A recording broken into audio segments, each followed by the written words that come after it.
Talk about the transition, how some Olympic fighters, you can look at them, maybe you can look at them and see, oh, he's going to be a good pro. You could tell his style versus someone who's really good amateur that just doesn't translate into the pro game. Like, what are the factors there, or what are the things you look for in an amateur that would indicate, oh, he's going to be light, like the way our Ukrainian friend adapted to from amateurs to pros. Lomachenko, he clearly stepped in, second fight out. He lost a tight one for a title, but then got it on the third fight. But then you have guys like that have struggled coming from a gold medal. What are the differences? Yeah, well, the first thing is, like we were on this track here, that it's not that shocking, really, to see a guy. I mean, it's obviously less usual than a guy that's got 20, 30 fights, whatever, when he fights and wins the title, or 15, 20. But again, it's not out of the, it's not like it never happens when a guy with 7, 8, 9 fights wins a world title. You had Rigondeaux, great, again, 2-time Olympic gold medalist from Cuba, great amateur. He won the title after a few fights. Lomachenko, he won the title in his third pro fight. I mean, second or third. Yeah. Leon Spinks won the title over the great older Muhammad Ali after like 8, 9 fights. What's the kid now? I think he'll win a title soon from Cuba. Andy Cruz, I think it is.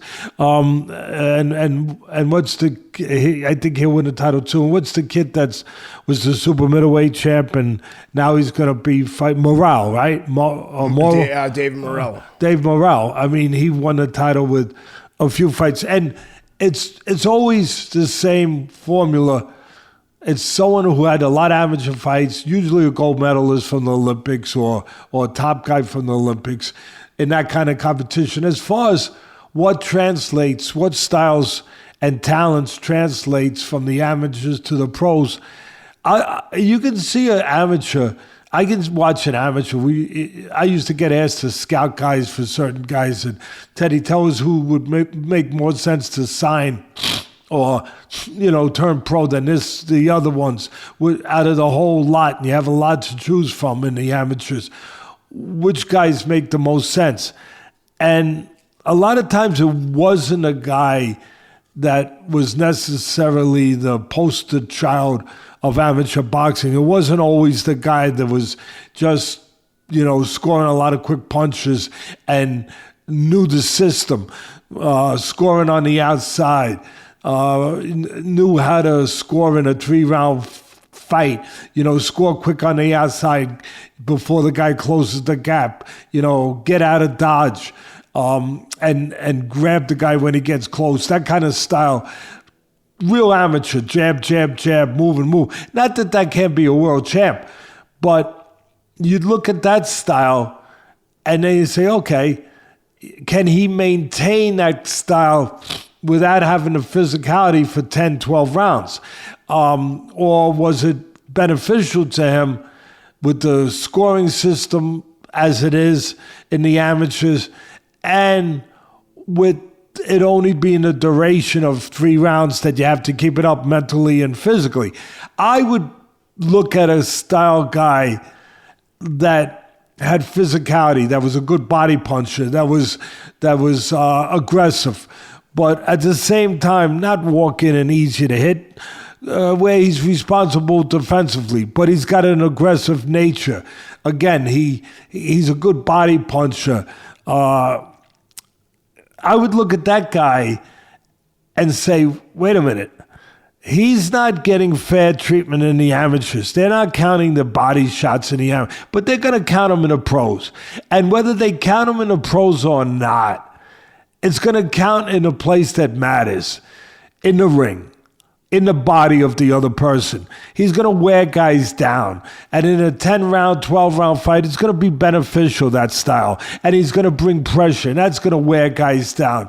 Where the other guy who won the 3-round fight is not going to have those traits, assets going from in a 10, 12-round fight. It's going to actually be the opposite. They're going to have to really be in great shape, which they will be, and mentally, which they will be really together, like a Shakur Stevenson, who's done a great job, to be able to control the outside, to ward off pressure for 10, 12 rounds and not deteriorate. You're going to get those guys, but I prefer the ones I described because, A, the longer distance is going to benefit them. The physicality is going to show in longer fights. And B, usually they're more entertaining. And that usually equates into networks, promoters wanting to use them more. Money, because people would rather watch those styles. Can you think of a really good amateur, maybe even a gold medalist that just didn't translate to the pro game? That's a million of them. I don't know that I could come up with the name right now, but I probably need a couple minutes. Yeah. There was I remember seeing a lot of them back in the day in the amateurs, and I covered 4 Olympics for NBC. The 2000, the 2004, the 2008, and the 2012.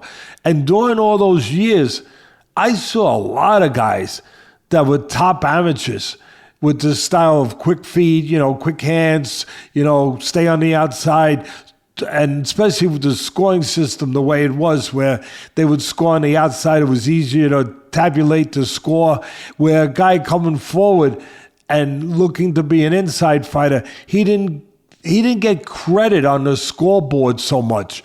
So he might wind up losing in his first fight in the tournament, or maybe his second fight. But I still might mark him down as a top guy, where maybe the guy that won it, I didn't think that he was going to equate into a top pro. I wish I could think of the names. I'm actually thinking of their faces right now. There was like 5 of them. I got their faces in my mind. And again, they were guys that either won the gold medal or were top guys, but they just they didn't quite bring that to the pros. It did not translate in the pro. I'll tell you a guy I think the greatest Olympic team, and this guy was great. He never won a world title, but he should have. I thought there was one time he might have got robbed against Edwin Rosario, but who was a great fighter from Puerto Rico and won the world title and a great puncher. But to me, the greatest Olympic boxing team of all time was the 1976 team, the United States team, where, I think I got the years right, 76, where you had 5 world champions, 5 gold medalists, and was it 5 or 6 gold medalists? 5 of them won world titles, 1 didn't. And you had the 2 Spinks brothers come out of there, Michael and Leon, went on to win world titles. They won gold medal. You had Leo Randolph won a gold medal. I think he won a bantamweight title, a small weight, very small weight title. I think it was bantamweight. It might have been even a notch below. So that's 3 of them. And then you had Sugar Ray Leonard, one of the greatest fighters, I think, of all time, came out of there. He won a gold medal. He beat the great Cuban fighter. Was incredible. He won a gold medal. And then you had, actually, the ironic thing is, the guy I'm about to mention, he won the Val Barco Award for best boxer in the Olympics, and he was the one who didn't win. A little bit to the point I'm making, he didn't win a world title, and that was Howard Davis Jr. Great boxer, tremendous boxer. He fought for a world title, I think, against Jimmy Watt from Great Britain and against Edwin Rosario, and he came up short. Like I said, I thought it was very close against I think it was Edwin Rosario, very close. But again, terrific fighter. Not a puncher, more of an amateur style guy, control the outside, quick hands, real good combinations, accurate, but not a power puncher, not a physical force. And he never won a title. The other guys all did. I'm trying to think if I missed somebody in that group. And then I'll go to another one. I'll go forward to a more modern time, but the great Mark Breland. Mark Breland was a 6-time New York Golden Glove champion, Olympic gold medalist, one of the great amateurs of all time. I think it was like 101 wins, 1 loss, whatever it was, somewhere in that neighborhood. He was a legend. Legendary, especially in New York. People would pull out of the gloves not to fight him. He was knocking everybody out. Tall, wiry guy. He was kind of like a Tommy Hearns build, but not the power. But no, he had great power with the right hand. I'm sorry. But kind of like a Tommy Hearns build. But Tommy kind of filled out a little bit more. Obviously moved up in many weight classes in his pro career. But for Mark Breland, he won a world title. He won a welterweight title. So you can't say, oh, he didn't have a good career. But believe it or not, he came up short to a lot of people's expectations of what they thought he was going to be and translate to being in the pros coming out of the amateurs, because he was such a great amateur. But what I thought conspired against him was he didn't have the physicality. He punched good with the right hand on the outside. Very good. Had a good jab. Tall. He was 147 pounds, probably about 6'2". Tall, wiry. But in the longer fights, he got worn down. He got knocked out by Aaron Davis to lose his welterweight title. But he got worn down as he fought these more physical guys, and where it went beyond 3 rounds. So, again, it kind of to my point. I'm looking for a certain kind of physical guy, certain abilities, certain kind of mindset, certain kind of style when I'm evaluating who to take from the amateurs to the pros to put time in to try to make a world champ out of. So